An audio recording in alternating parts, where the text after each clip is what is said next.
Hey everyone, MLI's Brendan Quinn here in Indianapolis, Indiana, on the day before pageantry of the NCAA Tournament. Michigan, and who are they playing? They're packed in here too. Oklahoma State. Oklahoma State tomorrow. Cowboys. It's been a long week. It has been a long week. It's been a long year. When you cover two teams, yeah.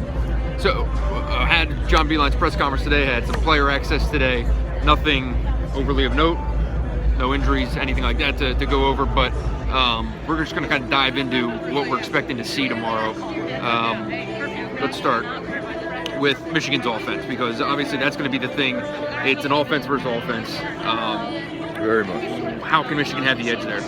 Well, I'd really be surprised if at some point Oklahoma State doesn't start switch screens. Walton is just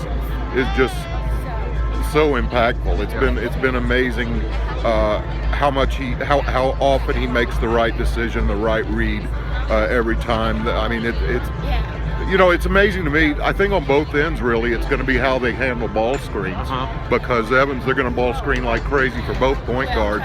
It's amazing to me how much the college game is really kind of almost transformed in an NBA-like game in that respect. If you can't defend ball screens, you're just lost, and that's what this game's going to come down to tomorrow. Who can handle that the best? And the difference will be, Michigan's ball screen typically comes more so in the flow of a half-court offense, pick and pop stuff, especially to Mo Wagner.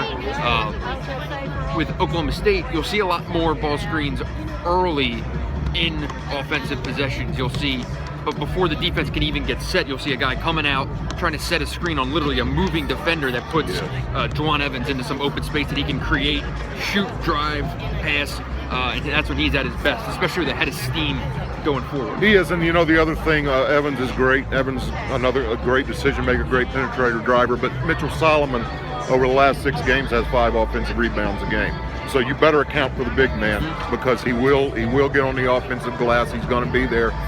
That'll be really the challenge for Wagner, presumably, is to keep Solomon off the offensive glass. And a lot of that comes with picking up guys in transition defense, because they get shots up early, and while they have these great athletic wings at Oklahoma State that are going to attack the driving lanes, defenders, when you're coming down court, everyone's just looking to pick up those scores. Yeah. The big boy, he just goes basket to basket. He's just running to the rim. That's not it. looking for a pass. Paint to paint. He scores off of second chance opportunities. For Michigan to find its stuff. One of the oddities of this game for two teams that are very similar, Michigan has Wagner and Wilson, and they're so much different than what most teams have, especially Oklahoma State. How do you think that they could maybe either dial one of them up, or even if it's possible, dial both of them up? Yeah, as far as getting them involved in getting buckets. Well, the thing is, I don't think you want to push it too much. We had ample opportunity, obviously, to talk about this during the drive down from Ann Arbor to Indianapolis, and this is, PACE. That's the whole game, right? Yeah. Pace. Yeah. Oklahoma State wants to go. You better pick them up in transition. But you also want to slow that down a little bit by frustrating them. If they have to play 25 seconds of defense and you still score, and that happens time and again, they're going to be in deep trouble tomorrow. I really like Michigan's chances if they can be a little bit deliberate on the offensive end and get Oklahoma State into a position where it really wants to push and drag Michigan along with it, and Michigan won't go. I think this will really be a game where the extra pass not only extends the clock, but there will always be a better look. Oklahoma State does not play very good defense. It does not come from a world where defense is a priority, we'll say, in the Big 12, that fertile territory of just get buckets.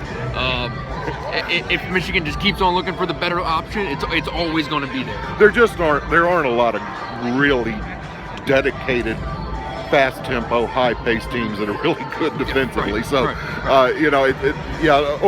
I think Michigan will probably shoot a high percentage unless they just start missing shots. I think they'll score effectively. I think they'll shoot a high percentage. I think they'll get open shots. Presumably shoot a high percentage. Presumably you make your open shots. But then I think it's a real burden on Oklahoma State to contain Zach Irvin's drives as well. We haven't even talked about Irvin. So there's Michigan just has so many ways they can do it. And I think not mentioning Muhammad Ali, Abdur-Rahman, not mentioning Zach Irvin, that speaks to the versatility of Michigan, why it is really playing such a high level of ball right now. Yeah, if this game's in the 80s, if this is an 85-plus point game for the winner, then Oklahoma State's in its comfort zone. 100% agree. If Michigan can crank that down into a mid to high 70s game, and I think they will, I think Michigan wins the game. Well, it sounds like we have similar predictions. I'm thinking 77, 71, Michigan, something like that. Yeah, I was thinking 75, 70 or Okay. something like that ballpark. I think Michigan has a real good shot against Louisville too. It's a pace weekend, and I think they're really. I think this bracket set up really well for them this weekend. Would be very interesting to see a possible date with Louisville, but that is well down the line. So that is some good news for Michigan fans. Now the bad news for Michigan fans is that neither of us actually know what we're talking about. So things might end early tomorrow. But either way, win or lose, we'll be back tomorrow to tell you all about what goes down here at Bankers Life Fieldhouse. And until then, as always, thanks for watching.